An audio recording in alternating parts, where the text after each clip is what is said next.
Friends, स्वागत है आपका आपके अपने चैनल स्टडी जीके जीएस में।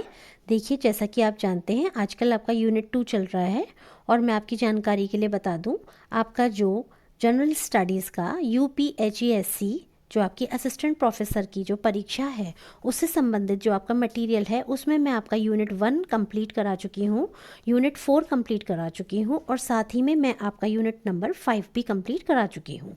और अब जो हमारा यूनिट आजकल चल रहा है वो हमारा चल रहा है यूनिट नंबर 2, है ना। देखिए, फर्स्ट करा दिया मैंने, फोर्थ कराया और आपका फिफ्थ करा दिया। अभी हमारा 2 चल रहा है इस वक्त और ये हमारा most probably within a week पूरा कंप्लीट हो जाएगा, बल्कि जल्दी ही हो जाएगा। और उसके बाद मैं आपका यूनिट 3 लेकर आऊँगी और उसके बाद जो आपका लास्ट यूनिट है ये मैं आपका 6 लेकर आऊँगी। ठीक है, तो चलिए आगे बढ़ते हैं अपने वीडियो में। देखिएगा, प्रश्नावली आप सभी जानते होंगे, क्वेश्चन आयर, है ना। कल हम देखिए अपनी वीडियो में पढ़ रहे थे टाइप्स ऑफ रिसर्च डेटास के बारे में, है ना। प्राइमरी डेटा, सेकेंडरी डेटा, और प्राइमरी डेटा में हमने ऑब्जर्वेशन मेथड और आपका इंटरव्यू मेथड के बारे में हमने देख लिया था। अब देखिए, आज हम पढ़ेंगे प्रश्नावली यानी कि क्वेश्चन आयर के बारे में। तो देखिए, प्रश्नावली नाम से ही पता चल रहा है उसमें क्या होंगे, प्रश्न होंगे। प्रश्नावली व्यवहार परक शोधों में आंकड़ों या आंकड़े संग्रह करने एवं शोध समस्याओं का अध्ययन करने का काफ़ी प्रचलित एवं लोकप्रिय साधन है। प्रश्नावली एक ऐसे प्रश्नों की माला होती है जिसमें शोध समस्या संबंधित कई प्रश्न दिए होते हैं तथा जिसे ध्यानपूर्वक पढ़कर प्रत्यार्थी उनका उत्तर अपने अनुभव के आधार पर देता है और पुनः उसे शोधकर्ता को लौटा देता है।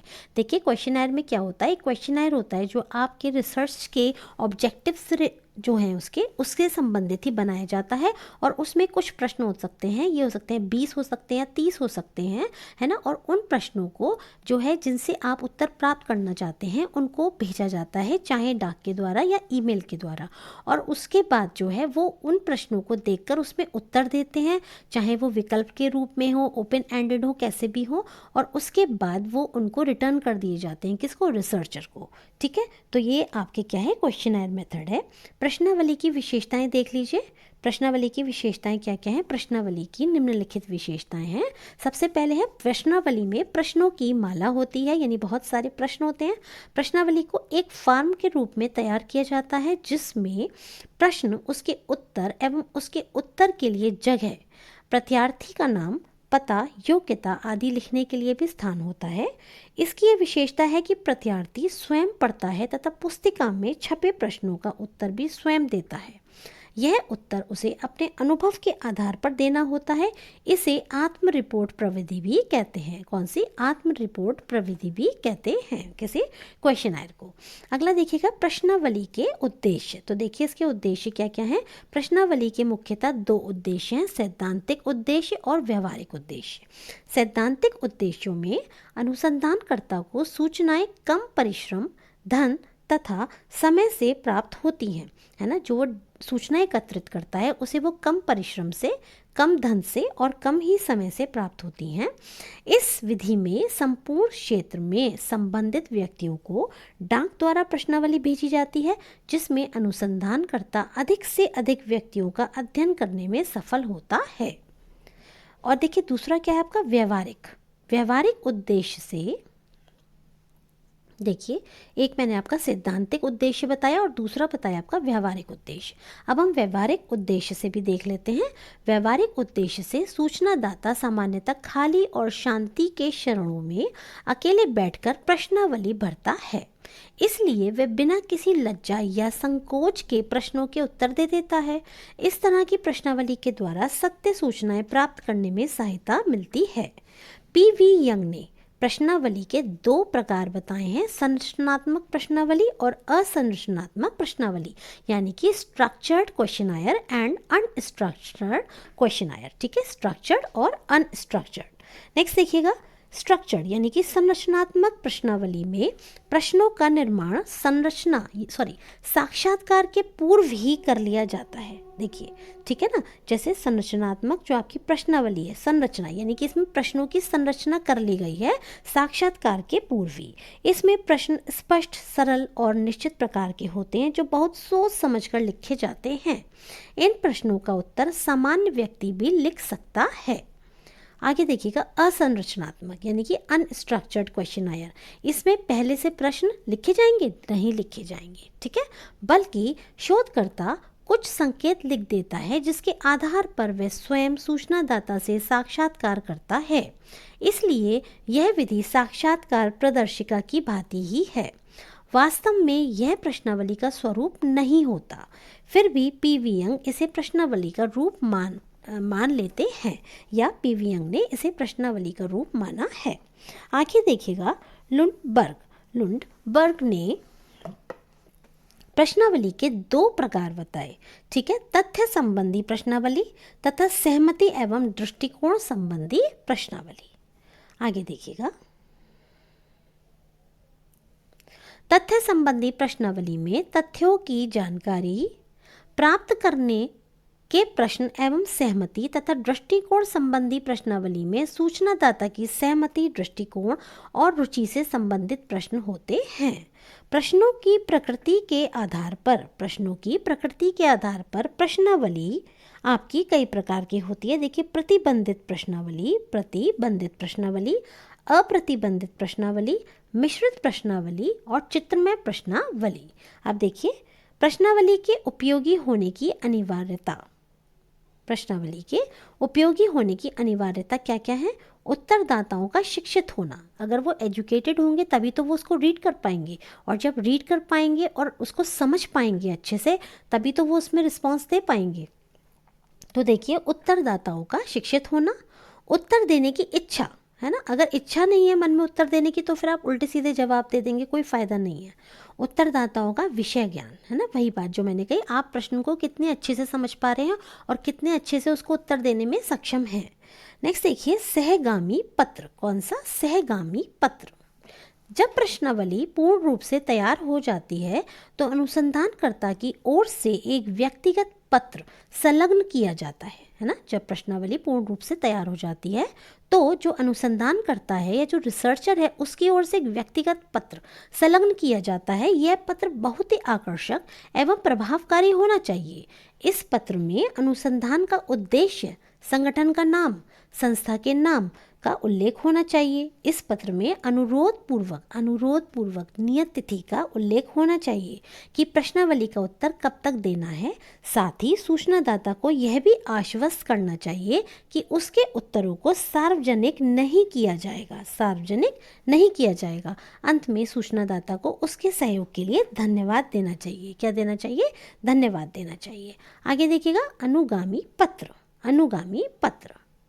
जब नियत तिथि तक प्रश्नावली के उत्तर प्राप्त न हो तो सूचनादाता से अनुरोध करना चाहिए कि वह प्रश्नावली के उत्तर शीघ्राति शीघ्र, है ना, जल्द से जल्द, यानी कि जल्दी से जल्दी भरकर भेजने का कष्ट करें।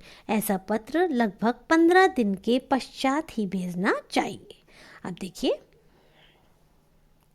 इसके बाद हम अनुसूची यानी कि स्केड्यूल मेथड के बारे में पढ़ेंगे, या आप इसको शेड्यूल भी बोल सकते हैं। तो देखिए, अब हम परीक्षा की दृष्टि से महत्वपूर्ण तथ्यों को देख लेते हैं। एक, शोध समस्या तब व्यवहार्य नहीं होती जब वह स्वतंत्र और गैर स्वतंत्र चरों से युक्त हो। ठीक है, उसमें स्वतंत्र और जब गैर स्वतंत्र जो हैं चर हों, तब एक शोध समस्या व्यवहार्य नहीं होती है। प्रयोगात्मक शोध में जो प्रक्रिया आवश्यक नहीं है उसे क्या कहा जाता है? अवलोकन। देखिए, ये एक प्रश्न के ऊपर बेस्ड आपका बनाया गया है। तो मैं समझती हूँ कि प्रयोगात्मक शोध में जो प्रक्रिया आवश्यक है, इन्होंने 3 प्रक्रियाएं दी होंगी और उसके अलावा ये वर्डिंग भी ऐड कर दिया होगा, इसीलिए यहाँ पर ये कह रहे हैं कि ये आवश्यक नहीं है। क्यों? क्योंकि अवलोकन तो एक अलग से अपने आप में मेथड है। ठीक है, आगे देखिएगा, एक अनुसंधानकर्ता रिक्त प्राकल्पना के परीक्षण के लिए क्या करता है? एक अनुसंधानकर्ता रिक्त प्राकल्पना के परीक्षण के लिए अनोवा टेस्ट लगाता है। मूल्य शिक्षा प्रदान करने का सर्वोत्तम तरीका कौन सा है? मूल्यों पर आदर्शात्मक प्रस्तुति। आगे देखिएगा, नेक्स्ट है हमारा अनुसूची। तो देखिए, इसे हम देख लेते हैं। अब प्रश्नावली के समान अनुसूची में भी प्रश्नों की एक सूची होती है। प्रश्नावली के समान स्केड्यूल या शेड्यूल में भी प्रश्नों की एक सूची होती है। इन प्रश्नों को शोधकर्ता प्रत्यार्थी को पढ़कर सुनाता है और प्रत्यार्थी सुनकर उनका उत्तर देता है। देखिए क्वेश्चनर में क्या होता है कि आप उसको मेल के द्वारा या डाक के द्वारा रेस्पोंडेंट्स के पास भेज देते हैं, जबकि जो आपका स्केड्यूल मेथड है इसमें क्या होता है, इसमें आप प्रश्नों को पूछेंगे या पढ़कर सुनाएंगे और जो रिस्पोंडेंट है वो उसके उत्तर मौखिक रूप से बताएगा और आप उनको स्वयं अपने हाथों से भरेंगे। तो ये आपका क्या होता है, ये आपका स्केड्यूल मेथड कहलाता है। अनुसूची में प्रश्नों की सूची होती है, ठीक है, जैसे आपके क्वेश्चनर में होती है।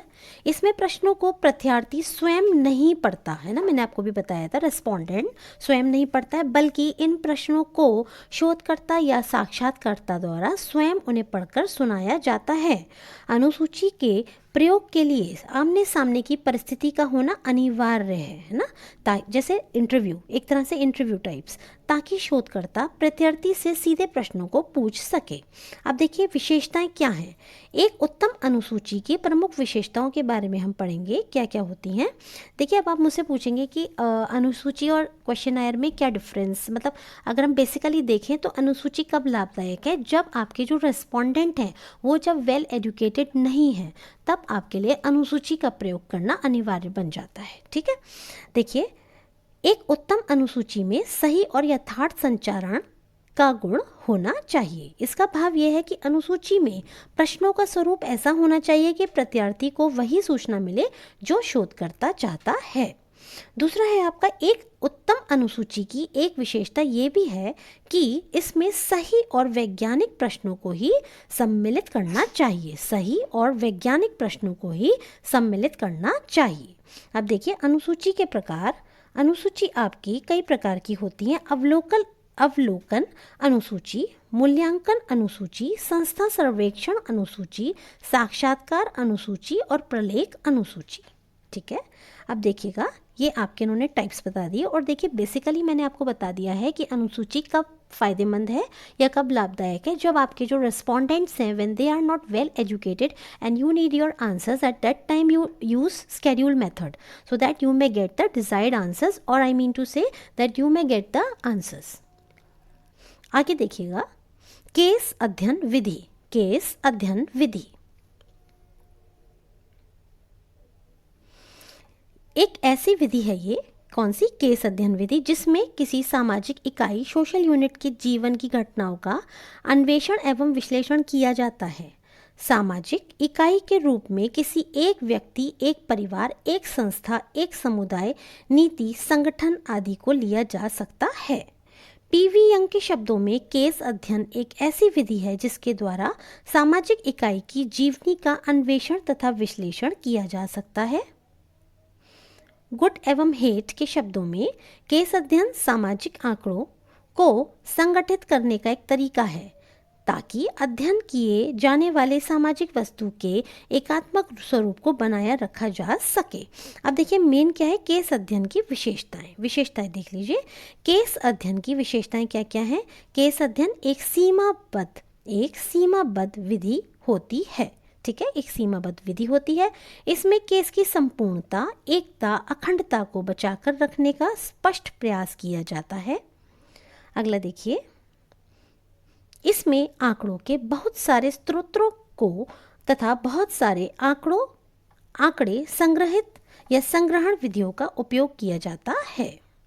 आगे देखिएगा सामाजिक शोध में अंतर्वस्तु विश्लेषण का प्रयोग। सामाजिक शोध में अंतर्वस्तु विश्लेषण का प्रयोग। सामाजिक शोध के क्षेत्र में अंतर्वस्तु विश्लेषण एक नई प्रविधि है, क्योंकि 20वीं शताब्दी के आरंभ में समाजशास्त्र की एक नई शाखा विकसित हुई जिसे हम संप्रेषण समाजशास्त्र या कम्युनिकेशन सोशियोलॉजी कहते हैं।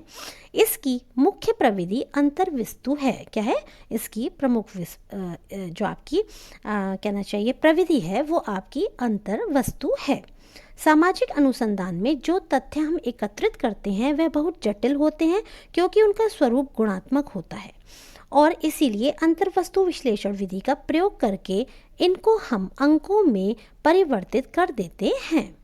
इस तरह से अंतर्वस्तु विश्लेषण जनसंचार के माध्यमों से संबंधित है। ये माध्यम आजकल समाज और मानव के रूपांतरण में महत्वपूर्ण भूमिका निभा रहे हैं और इसीलिए इस प्रविधि का महत्व अधिक बढ़ गया है। अंतर्वस्तु विश्लेषण इस प्रकार की महत्वपूर्ण प्रविधि है। देखिए, अंतर्वस्तु विश्लेषण इस प्रकार की महत्वपूर्ण प्रविधि है जैसे उपन्यास, कहानी, किसी नेता का भाषण, वार्तालाप या समाचार पत्रों के संपादकीय आदि विचार जो किसी सामाजिक समस्या पर आए दिन व्यक्त किए जाते हैं तथा उनकी विश्लेषण अंतर्वस्तु विश्लेषण विधि से ही संभव है तथा उनका जो विश्लेषण है वो अंतर्वस्तु विश्लेषण विधि से ही संभव है। सामाजिक तथ्य बहुधा अमूर्त होते हैं और एक ही विषय पर संचार के अनेक साधन भिन्न भिन्न प्रकार के पक्षों को प्रस्तुत करते हैं। अतः अंतर्वस्तु विश्लेषण एक ऐसी प्रविधि है जिसके द्वारा ऐसे तथ्यों का विश्लेषण करके किसी निष्कर्ष पर पहुंचा जा सकता है। H.T. लेसवेल ने लिखा है, एक शोधकर्ता किसी विचार की आवृत्ति को गिनकर और फिर उनके महत्व को समझकर और फिर उसका विश्लेषण करके निष्कर्ष निकालता है। आगे देखिएगा, आर के वाइट ने कहा है दूसरे महायुद्ध में हिटलर द्वारा संचार के साधनों का व्यापक प्रयोग किया गया था और अपनी नाजीवादी व्यवस्था को प्रभावशाली बनाने के लिए संचार के साधनों का प्रयोग किया गया था। वाइट ने अंतर्वस्तु विश्लेषण से इन तथ्यों का विश्लेषण करके हिटलर के बारे में कुछ ऐतिहासिक सामान्यीकरण किए हैं। अंतर्वस्तु विश्लेषण से प्रचार के प्रभाव के नकारात्मक और सकारात्मक दोनों पक्षों का विश्लेषण किया जाता है और देखा जाता है कि जनसंचार का सहारा लेकर किस प्रकार अनेक संगठन और व्यक्ति अपने उद्देश्यों को प्राप्त करने के लिए सहारा लेते हैं। अनेक देशों में जनसंचार माध्यमों की उपयोगिता वर्तमान युग में बहुत ज़्यादा बढ़ गई है। आगे देखिएगा, अंतर्वस्तु विश्लेषण एवं व्यक्तिक विश्लेषण। अंतर्वस्तु विश्लेषण यानी कंटेंट एनालिसिस और व्यक्तिक विश्लेषण यानी पर्सनालिटी एनालिसिस। अंतर्वस्तु विश्लेषण की सहायता से मानव व्यक्तित्व का भी विश्लेषण किया जा सकता है। उपन्यास, कहानी, वार्तालाप, लिखित सामग्री आदि के सारांशों का विश्लेषण करके लेखक के व्यक्तित्व के बारे में जानकारी प्राप्त की जाती है, जैसे गांधी जी की आत्मजीवन कथा या किसी समाज पर लिखे गए प्रलेख आदि। अब देखिए इसकी सीमाएं या समस्याएं क्या हैं। तो देखिए, जैसा कि सामाजिक अनुसंधान में प्रयोग की जाने वाली अनेक प्रविधियों के बारे में कहा जाता है कि तथ्य एकत्र करने की प्रक्रिया में वस्तुनिष्ठता की समस्या उत्पन्न होती है, वही आलोचना अंतर्वस्तु विश्लेषण के बारे में भी की जाती है, जैसे एकत्र की गई इकाइयों तथा तथ्यों को अनेक श्रेणियों में कैसे बांटा जाए और इनका सरल विश्लेषण कैसे किया जाए। दूसरी समस्या यह भी आती है कि इकाइयों को भार देकर मात्रात्मक रूप से कैसे परिवर्तित किया जाए, परंतु जनसंचार के साधनों के द्वारा उपलब्ध तथ्यों का यदि हम विश्लेषण करना चाहते हैं तो सबसे उपयुक्त विधि अंतर्वस्तु विश्लेषण ही है। तो यहाँ पर हमारा जो आपका यूनिट 2 है उसका जो 3rd पार्ट है वो आपका कंप्लीट हो जाता है। बस ये थोड़ा सा बचा है और उसके बाद आपका मैं नेक्स्ट जो यूनिट 2 का 4th और लास्ट पार्ट है जो कि आपका पूरा यूजीसी से रिलेटेड है वो मैं स्टार्ट कराऊंगी। ठीक है, और आप देख सकते हैं उस टॉपिक का नाम क्या है, तो मैं आपको बता देती हूँ। उसका नाम है आपका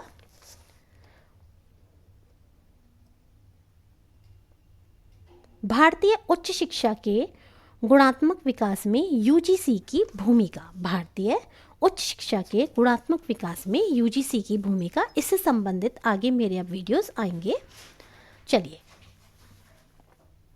परीक्षा दृष्टि से महत्वपूर्ण मनोगत्यात्मक क्षेत्र के शैक्षिक उद्देश्यों के वर्गीकरण को ब्लूम ने प्रतिपादित किया है ना। मनोगत्यात्मक क्षेत्र के शैक्षिक उद्देश्यों के वर्गीकरण को किसने प्रतिपादित किया? ब्लूम ने।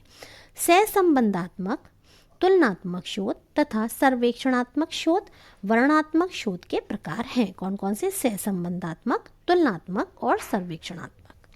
अंतराल मापनी द्वारा हम औसतांक यानी माध्य यानी मीन की बात हो रही है तथा मानक विचलन निकालते हैं। मानक विचलन मतलब स्टैंडर्ड डेविएशन, एसडी, है ना। ये जो है आपका ये क्या है और ये क्या है?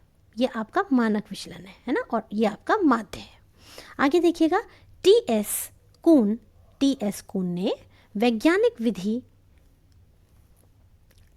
ने वैज्ञानिक शोध में चिंतन फलन यानी पैराडाइम शब्द का प्रयोग किया। चिंतन फलन या पैराडाइम शब्द का प्रयोग किसने किया? कून ने किया, ठीक है। और किस में किया? साइंटिफिक मेथड में किया। मध्यमान, मध्यका तथा बहुलक मीन्स मीन, मीडियन एंड आपका मोड केंद्रीय प्रवृत्ति की माप के अंतर्गत आते हैं। सूक्ष्म शिक्षण व्यवहार में सुधार के लिए प्रयुक्त किया जाता है ना। आपने देखा होगा माइक्रो टीचिंग, जब हम लोग बीएड वगैरह करते हैं तो बीएड करते वक्त है ना, उसके दौरान हमको सूक्ष्म शिक्षण यानी कि माइक्रो टीचिंग कराई जाती है। अब आगे देखिएगा, उत्तर प्रदेश के कुशीनगर जिले में प्रथम ट्रांसजेंडर विश्वविद्यालय स्थापित है। कहाँ पर स्थापित है? उत्तर प्रदेश के कुशीनगर जिले में ट्रांसजेंडर विश्वविद्यालय स्थापित है। एक अच्छी परिकल्पना में संप्रत्यात्मक स्पष्टता तथा व्याख्या की परीक्षणीयता होती है, ठीक है। प्रयोगात्मक शोध विधि में कारण एवं प्रभाव संबंध स्थापित किया जाता है। शिक्षण के 3 स्तर कौन कौन से? स्मृति, अवबोध एवं विमर्शी स्तर। अब स्मृति, अवबोध एवं विमर्शी स्तर, ठीक है। तो देखिए यहाँ पर ये मेरा वीडियो ख़त्म हो रहा है, समाप्त हो रहा है। चैनल को आप लाइक कीजिएगा, सब्सक्राइब कीजिएगा यदि आपको मटेरियल पसंद आ रहा हो, और अपने सुझावों को आप कमेंट के माध्यम से बताइएगा। धन्यवाद।